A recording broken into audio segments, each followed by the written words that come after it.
Alors moi, mon parcours, bon, je vais essayer de résumer en quelques lignes et en quelques mots. J'ai commencé très jeune à me poser des questions en fait, sur la vie en général, sur qui je suis, qu'est-ce que je dois faire. Et donc j'étais pas forcément très bon à l'école.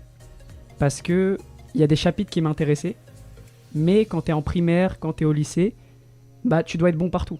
Si tu veux passer en général, si tu veux avoir des bonnes notes, être premier de sa classe. Donc moi j'étais pas forcément dans les premiers, mais j'étais plus vers la fin quoi. Et donc je me suis vraiment épanoui, je me suis trouvé dans mon orientation à travers mes passions. C'est-à-dire qu'au début j'ai commencé avec les arts martiaux. Et dans les arts martiaux, je me suis épanoui. J'ai commencé à être fan de Bruce Lee, du cinéma, de toutes ces choses-là, tu vois. Et ça m'a permis de commencer à me développer personnellement, de me dire qui je suis réellement. Donc après, bien sûr, la réalité, c'est que tu es au lycée, tu es au collège, tu dois choisir une filière, c'est comme ça, c'est l'école obligatoire en France. Donc on me proposait une filière un peu professionnelle.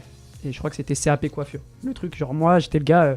bon là, je me suis coiffé, mais normalement, normalement quand j'étais au lycée et au collège, c'était les cheveux longs et je m'en foutais de mes cheveux, quoi. C'était le truc vraiment parce qu'il y avait de la place, quoi. Et j'ai refusé. Je me suis dit non, ma vie, c'est moi.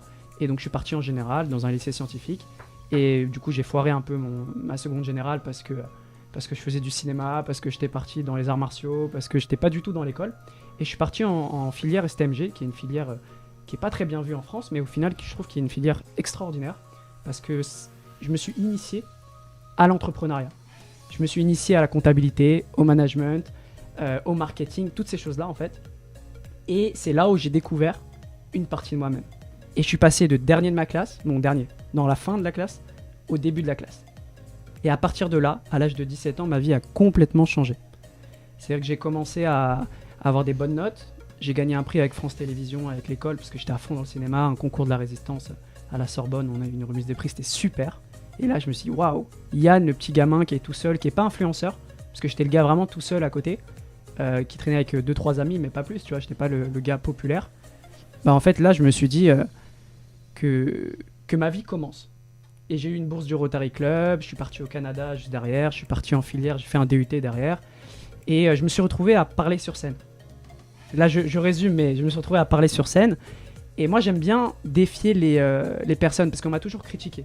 Mes parents n'ont pas fait d'études, donc j'ai pas eu cette chance d'aller dans des musées, de lire de la littérature durant l'enfance ou ces choses-là.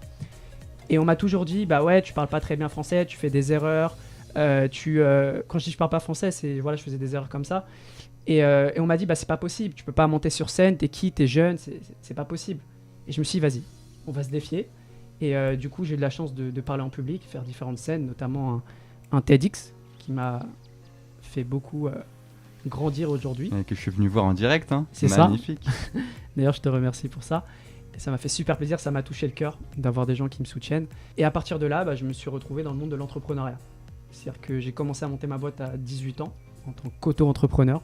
C'est un avantage en France aujourd'hui de se lancer comme ça. Et j'ai commencé à aider des personnes, notamment au début sur la confiance, ensuite sur la prise de parole en public, ensuite sur le charisme et aujourd'hui sur l'influence.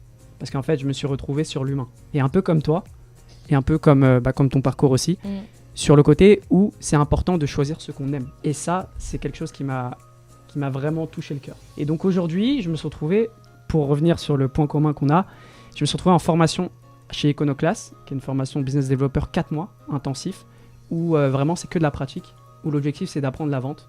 Parce que pour moi, vendre c'est important et c'est quelque chose qui me faisait peur. Moi en fait, mon parcours, mon orientation, je le vois vraiment comme des défis. Et chaque chose qui me fait peur, je dois le défier, tu vois. J'avais peur de parler en public, bah, je me suis dit vas-y, on monte sur scène. J'avais peur de monter ma boîte, ok, je monte ma boîte. J'avais peur d'investir, ok, j'investis. J'avais peur de rencontrer des gens, bah ok. Après, je suis devenu l'expert en networking. J'étais pas l'influenceur et maintenant j'ai plein de gens que je connais et tout. Et aujourd'hui, je découvre de nouvelles personnes, donc c'est super cool. Donc là, actuellement, je suis en formation pour apprendre la vente, qui est pour moi indispensable, notamment dans le monde de la start-up, qui est aujourd'hui quelque chose d'innovant. Donc voilà. Et parfait. Et Yann, ce serait quoi le message que tu veux faire passer à tous les jeunes ? Le message pour moi, c'est de vivre sa vie. Parce que moi, j'ai frôlé la mort très jeune. Et je me suis dit qu'en fait, on vit qu'une fois. Et que si on prend l'espérance de vie qui est 30 000 jours, 82 ans multiplié par 365, ça fait 30 000 jours. C'est pas énorme. Donc en fait, s'il y a quelque chose qui nous plaît pas, ok, on fait ça 1 semaine, 2 semaines, 1 mois, 1 an, 2 ans maximum, ou peut-être 5 ans maximum pour vivre l'expérience, pour en tirer vraiment des fruits. Mais vraiment de se dire, ok, ça me plaît pas, je change. Et je vis ma vie parce que la vie, c'est pas que le travail. c'est pas que tout ça, c'est surtout de se dire à la fin de sa vie, bah, on est heureux et on apprécie en fait. Donc voilà, ça c'est mon message. Merci beaucoup Yann.